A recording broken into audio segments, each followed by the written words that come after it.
Atun Salima, CKP angkatan 6. Di sini saya bersama dengan Bu Afi, Kepala Sekolah TKIT As-Safa 2 Kota Magelang. Saya akan mengadakan wawancara untuk penyelesaian masalah. Mungkin ini langsung aja nih Bu Afi nih. Untuk ini saya membutuhkan banyak sekali informasi-informasi untuk penyelesaian masalah yang dihadapi oleh Bu Afi di sekolah. Pertama-tama, bagaimanakah Bu Afi untuk mengidentifikasikan kasus-kasus yang merupakan dilema etika atau rujukan moral? Terima kasih Bu Atun kesempatannya untuk saya bisa berdiskusi ya, ngobrol di sini terkait beberapa hal yang mungkin diperlukan di dalam sebagai guru penggerak gitu ya. Mungkin ketika mengidentifikasi kasus-kasus atau persoalan yang muncul itu saya mencoba biasanya itu mengamati dari hal-hal yang sifatnya keseharian atau kebiasaan gitu ya, kebiasaan. Jadi ketika ada satu hal mungkin perilaku, sebagai contoh misalnya kasus guru begitu ya, mengidentifikasi kasus guru-guru yang punya persoalan dan sebagainya, maka ketika dalam kesehariannya dia kemudian ada hal yang membuat dia berubah gitu ya, berubah dalam sehari-harinya, entah di dalam proses mengajar atau kemudian di dalam bergaul dengan teman sejawat dan sebagainya. Ini satu hal yang bagi saya indikasi berarti ada hal-hal yang lain yang perlu diperhatikan pada di guru ini. Nah, mungkin kalau saya menangkap sesuatu yang berbeda, nah kemudian saya tindak lanjuti untuk mencari informasi gitu ya, mencari informasi terkait dengan keadaan guru yang bersangkutan. Nah, ketika informasi itu sudah ada yang masuk, meskipun mungkin hanya sedikit ya, 1, 2, 3 info-info masuk gitu. Nah, kemudian saya coba untuk bisa berdiskusi gitu ya, berdiskusi secara pribadi terhadap guru yang bersangkutan gitu ya, persoalan-persoalan apa mungkin yang membebani, kemudian yang kemudian membuat dia berubah gitu. Apakah itu terkait dengan peran sertanya di dalam lingkungan sekolah atau terkait dengan posisinya sebagai guru bagi anak-anak, artinya sebagai pengajar. Ketika sebagai pengajar kan dia harus tampil prima ya, harus tampil prima dari sisi konsentrasinya, dari tampilan fisiknya dan sebagainya, itu harus tampil prima. Tapi kalau itu ternyata menjadi sebuah masalah, maka menurut saya ini harus diurai. Kadang permasalahan itu memang berawal dari banyak hal ya, dari hal yang sifatnya pribadi, terkait hubungan sosial masyarakat di rumah dengan anak dan sebagainya. Ya, saya coba menangkapnya dari sinyal-sinyal perilaku keseharian yang mungkin berubah dan sebagainya. Nah, itu salah satu contoh ketika mungkin kasus itu ada pada seorang pendidik atau guru di dalam koordinasi saya. Jadi untuk kepala sekolah memang harus peka ya Bu ya, dengan kondisi guru-gurunya seperti apa, kesehariannya nggak yang di luar kebiasaan ya, jadi lebih peka ya. Nah, dari itu informasi misalnya ada masalah dengan guru-guru itu, dengan biasanya dapat informasi dari mana Bu? Ya, kita akan mencari orang-orang yang terdekat ya, yang biasanya satu circle gitu ya, ya katakan sebagai teman terdekatnya, sahabatnya gitu ya, atau mungkin satu level gitu. Ketika di sini kan itu ada kelompok misalnya TKA, TKB, ada kelompok playgroup. Nah, biasanya kadang-kadang setiap orang, kita nggak bisa menafikan ya bahwa setiap orang itu tentu punya satu kelompok yang dipercaya gitu ya, satu kayak kalau kemudian anak-anak remaja, nah itu biasanya punya peer group gitu kan. Nah, sama dengan kita guru pendidik dan sebagainya. Nah, itu kan biasanya yang seperti itu kan sudah kelihatan gitu. Sebenarnya peer groupnya itu siapa aja gitu kan, siapa situ mungkin kita sedikit-sedikit bisa menggali dan kemudian juga menurut saya merasa bahwa saya cukup mengenali karakteristik satu persatu dari setiap guru yang ada, sehingga ketika terjadi sesuatu itu biasanya saya hubungkan dengan beberapa hal terkait karakteristiknya dan sebagainya. Iya, terima kasih. Ya, lalu selanjutnya ya Bu, selama ini bagaimana Bu Afi menjalankan pengambilan keputusan sekolah, terutama untuk kasus-kasus di mana ada dua kepentingan yang sama-sama benar atau sama-sama mengandung nilai kebajikan. Ya sering terjadi hal kayak gitu, sering terjadi bahwa mungkin dua orang itu punya pendapat yang sama, punya kepentingan yang sama, tapi kita harus hanya menjalankan satu hal, menjalankan satu hal. Bagaimana agar kemudian ini menjadi adil begitu ya dalam mengambil sikap. Nah, kalau saya mencoba yang terdekat mendekati, saya ambil dari pendapat seseorang atau saya ambil dari permasalahan yang paling dekat dengan inti persoalan yang harus dipecahkan. Sebagai contoh, kemarin ketika ada usulan misalnya tentang bagaimana membagi hadiah ini dalam proses belajar mengajar ya, proses belajar membagi hadiah kebaikan misalnya, itu kan terjadi perdebatan. Di satu sisi saya sendiri selaku kepala sekolah punya otoritas untuk membuat keputusan dan sebagainya, sedangkan guru itu membantu memberikan masukan, membantu memberikan konsep dan sebagainya. Tetapi ketika kemudian sudah kita pilah, sudah masukan-masukan sudah sedemikian banyak, dan kemudian kita mengkaji secara teori, ternyata walaupun dua-duanya sebenarnya punya target orientasi yang bagus gitu ya, tapi ya kemudian kita akan mengambil efek yang terbanyak, gitu, efek baik terbanyak. Nah, mana yang kita akan memutuskannya seperti itu. Untuk mengambil keputusan itu, apakah jenengan juga misalnya punya wacana dari mana kan kayak gitu, dan kan sering pergi kemana-mana, mungkin bisa dari wacana dari sekolah lain atau gimana gitu, apakah juga seperti itu juga? Ya sudah pasti. Ketika seseorang itu punya kemampuan memutuskan, itu karena memang dia sudah punya beberapa kali interaksi gitu ya, interaksi pengalaman, interaksi di mana saja, dengan kapan saja, dan berapa kali interaksi dan sebagainya, itu sudah otomatis akan berpengaruh terhadap pola pikir seseorang gitu ya.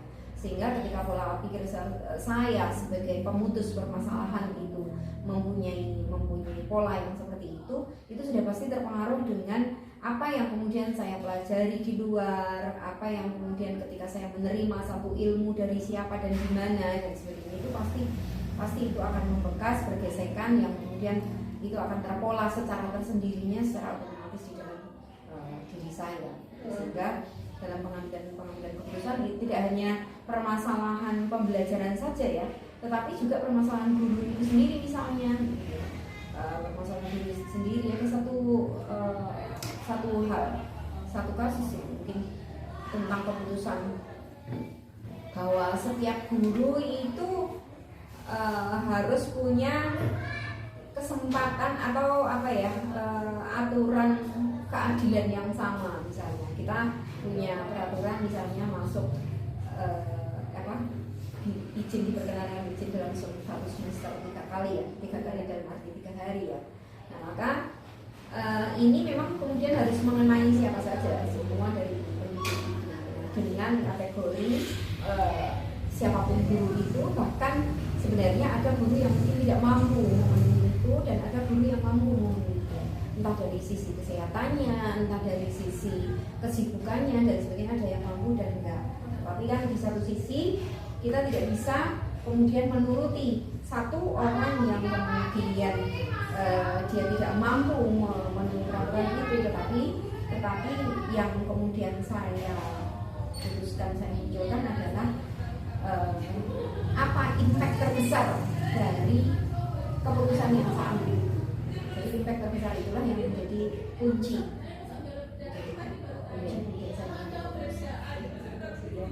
Untuk langkah-langkah konklusinya seperti apa yang biasa Bu Afi lakukan selama ini? Langkah-langkahnya itu seperti apa? Masalah prosedurnya itu gimana?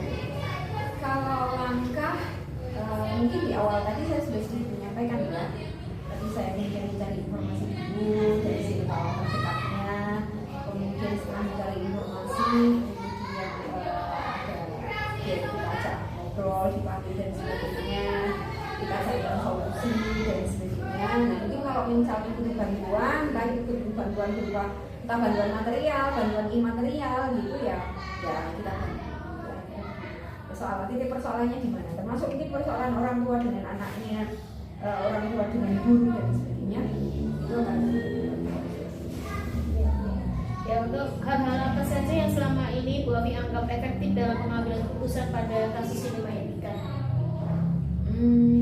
Hal-hal apa saja? Ya, yang apa yang dianggap efektif ya untuk pengambilan keputusan dari permasalahan yang ada itu, yang efektif itu ya seperti apa? Kalau efektif itu kalau selama ini menurut saya berbicara langsung. Oh gitu ya. Ya, ada berbicara langsung, menyampaikan langsung permasalahan yang ada dengan yang bersangkutan. Jadi lebih mudah ya kita langsung lebih mudah karena cek-ceknya saya itu sendiri mudah ya. juga mengerti dulu persoalannya, kemudian di sisi lain bisa memberikan advice, memberikan motivasi, nasihat dan sebagainya di satu waktu bersama. Tapi apakah pernah juga misalnya Bu Afi menegur dari guru-guru itu lewat apa itu WA atau gimana? Pernah juga ya? Pernah, tetap beberapa orang tetap ada yang saya ingin langsung cari lewat WA dan sebagainya itu ya tetap ada. Hanya mungkin saya biasanya antara satu dalam proses menyelesaikan masalah itu saya berbeda-beda antara satu guru dengan guru yang lain ya. Dalam arti kan saya tadi bilang bahwa saya merasa cukup memahami karakteristik satu orang, sehingga ketika berbicara dengan si A mungkin nada, kalimat, konten segala sesuatu yang saya sampaikan itu akan berbeda dengan guru yang si B misalnya, meskipun persoalannya adalah sama. Jadi karena karakteristiknya kan berbeda-beda, ada yang mungkin sensitif, ada mungkin yang cukup kuat sehingga kalau harus kita langsung terbuka langsung pada persoalan dan harus sebagai kepala sekolah yang pandai-pandai ada mengetahui karakter dari guru masing-masing ya. Jadi ada yang misalnya bisa disapri WA, ada yang bisa harusnya tetap duduk depan-depan, ada yang mungkin sekedar disinggung-singgung lewat peraturan. Kalau selama ini untuk tantangan dalam pengambilan keputusan yang diambil Bu Afi itu gimana Bu? Adakah tantangan untuk mengambil keputusan gitu? Tantangan saya, kalau saya sendiri, saya pribadi itu saya seringkali tidak mudah untuk apa ya taruhlah orang Jawa kira rata gendani, nggak tega. Jadi kadang-kadang saya sendiri merasa bahwa kadang-kadang saya masih kurang cukup adil. Jadi sesekali terjadi kalau si A mungkin begini, si B mungkin begitu gitu ya, kadang-kadang begitu. Itu karena aspek-aspek yang saya ketahui, satu saya ketahui latar belakang person tersebut, kedua karakteristik person tersebut begitu ya, sehingga kadang-kadang perlakuannya berbeda dan sebagainya. Itu kadang efeknya tadi harusnya kan memang strateginya begitu, tapi di satu sisi kadang-kadang efek juga di hal yang menjadi persoalan yang menjadi ya jadi tantangan itu, yang padahal saya tetap harus tegas, harus adil, harus ini ya, tapi di satu sisi ya kemudian karena saya sering tidak tega karena jadi mulur-mulur jadi yang harusnya sudah deadline persoalan itu selesai sekarang misalnya menegur orang tua, menegur anak, menegur guru dan sebagainya pun sama gitu. tega, sering nggak enak, nggak nyaman dan sebagainya, sehingga kadang molor untuk waktu penyelesaiannya. Contohnya mungkin itu terlalu banyak rasa mungkin ya. Iya, jadi ini nggak langsung gitu ya.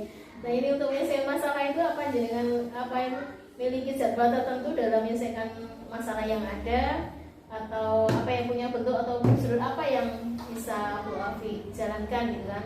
Kan kata dari tadi itu karena apa itu karena nggak tadi molor-molor itu tadi, terus ada jadwal nggak misalnya untuk penyelesaian aku harus menyelesaikannya kapan kan gitu, itu ada nggak? Ada jadwal nggak? Nggak ada kalau jadwal. Nggak ada ya, berarti memang Harusnya ada ya, tapi saya nggak punya jadwal itu.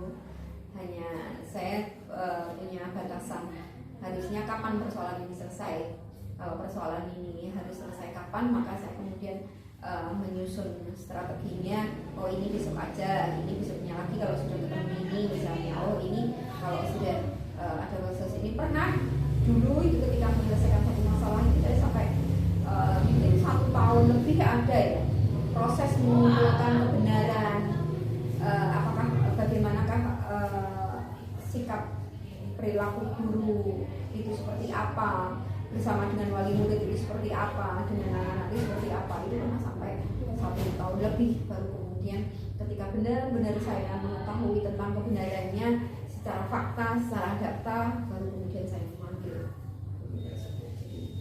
Jadi sekali itu nggak terlalu lama Bu untuk menyelesaikan masalah gitu Untuk ya? satu masalah yang ini ya memang nggak sampai segitu, memang terlalu lama. Iya. Tapi memang saya tipe-tipe yang segala sesuatu itu harus jelas dulu. Jadi tidak kemudian ketika ada laporan kasus, kadang-kadang kasus itu tidak mesti saya identifikasi sendiri ya, tapi berdasar laporan, identifikasinya berdasarkan laporan dan sebagainya. Si anak ini begini, orang tua ini begini, guru ini begini dan seperti itu. Nah kan ketika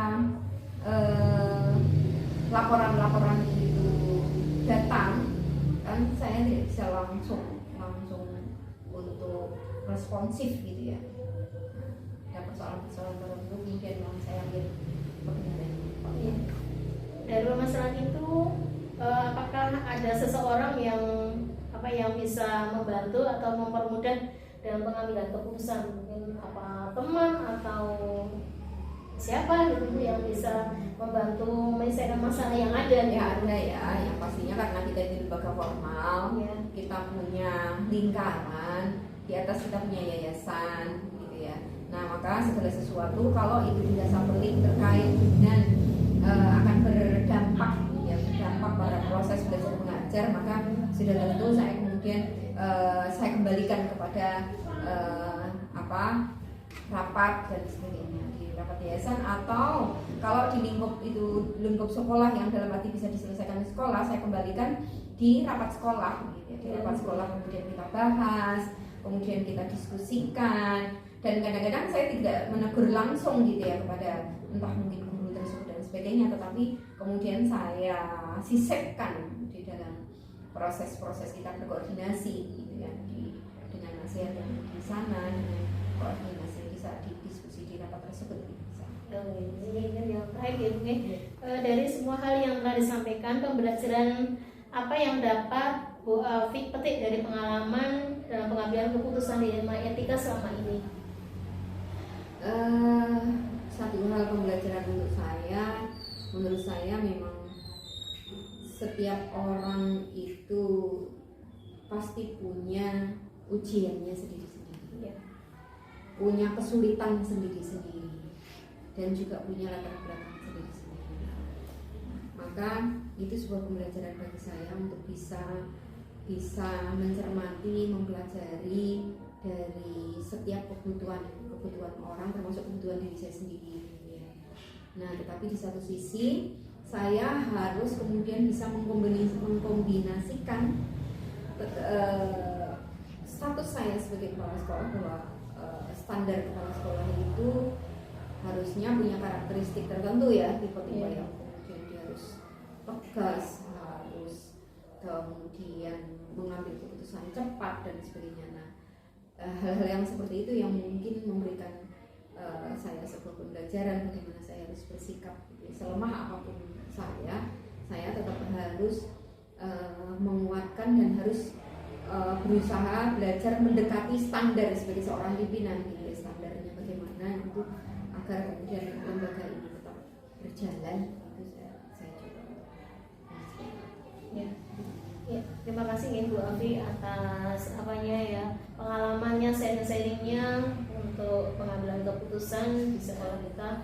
Mudah-mudahan bisa memberikan manfaat bagi kita semua dan juga bisa membuat jadi pelajaran bagi saya untuk saya sebagai CKP angkatan 6 ini. Terima kasih sekali saya ucapkan.